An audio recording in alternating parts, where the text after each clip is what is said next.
యువగలం పేరుతో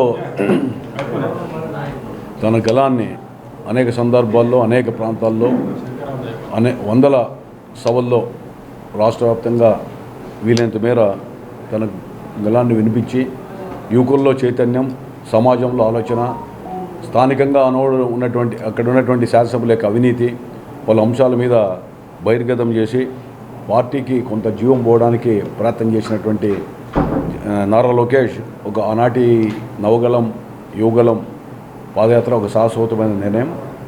అదే కోలోనే ఈరోజు శంఖారావం పూరించడం అనేటువంటిది జగన్మోహన్ రెడ్డి గారు శంఖాన్ని పూరించిన సందర్భంలో లోకేష్ బాబు కూడా శంఖారావం పూరించి ఎన్నికలకు సమాయత్తంగా అని చెప్పి ఎన్నికలలో గెలిచిన తర్వాత చేసి ప్రభుత్వం ఏం చేస్తుందో ఆ యొక్క గ్యారంటీలను కూడా వివరిస్తూ ఈ కార్యక్రమం చేయడం, ఇది కూడా ఒక మంచి వాతావరణాన్ని కలిగజేస్తుంది. అదేవిధంగా రాజకీయంగా తెలుగుదేశం పార్టీకి మరింత ఊతమిస్తుందని చెప్పి నేను ఆశిస్తున్నాను.